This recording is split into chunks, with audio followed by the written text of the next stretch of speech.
இந்த வீடியோவ நான் ஷூட் பண்ணிட்டு இருக்கிற டைம் பார்த்தோம்னா, நைட்டு 12:30 மணி. 12:30 மணிக்கு நான் ஏன் இந்த வீடியோவ ஷூட் பண்ணிட்டு இருக்கேன்னு பார்த்தோம்னாக்கா, லாஸ்ட் 1 1/2 இயராவே இந்த சேனல்ல நான் வீடியோவே அப்லோட் பண்ணல. இதுக்கான ரீசன் என்னன்னு பார்த்தோம்னா, எனக்கு இருக்கிற ஒரு ஹேபிட்னால தான் இவ்வளோ நாளா என்னால வீடியோவே அப்லோட் பண்ண முடியல. அது என்னன்னு பார்த்தோம்னாக்கா, என்ன சார் வந்தவொடனே ரொம்ப அவசரப்படுறீங்க? நாளைக்கு பாத்துக்கலாம் சார்.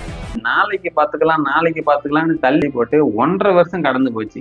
சேனல் ஸ்டார்ட் பண்ணி 500 வீடியோஸ் கண்டினியூஸா தான் போட்டுட்டு வந்துட்டு இருந்தேன். டெய்லி ஒரு இன்ஃபர்மேஷன் சொல்லிட்டு ரெகுலரா இந்த சேனல்ல ரன் பண்ணிட்டு வந்துருந்தேன். ஒரு சின்ன கேப் எடுக்கலாம்னு பார்த்து 1 1/2 வருஷம் கேப் ஆகி போச்சு. அதனாலதான் இனிமேலுக்கு இந்த கேப்பை பெருசு பண்ண விடக்கூடாதுன்னு சொல்லிட்டு இமிடியட்டா இதை பிரேக் பண்றேன்னு சொல்லிட்டு தான் நைட்டு 12:30 மணிக்கு இந்த வீடியோவை ஷூட் பண்ணிட்டு இருக்கிறேன். தயவு செஞ்சு யாருமே எந்த வேலை எடுத்தாலையும் நாளைக்கு பார்த்துக்கலாம்னு சொல்லிட்டு தள்ளி போடாம அன்னன்னைக்கே செஞ்சு முடிக்கிறதுக்கு ட்ரை பண்ணுங்க. இனிமேலுக்கு நான் கண்டினியூஸா வீடியோ அப்லோட் பண்ணுவேன். என்னால முடிஞ்ச மேக்சிமம் இன்ஃபர்மேஷனா நான் கொடுத்துக்கிட்டே தான் இருப்பேன். இந்த 24 மணி நேரம் ஆண்டவன் நம்ம கொடுத்த வரப்பிரசாதம்.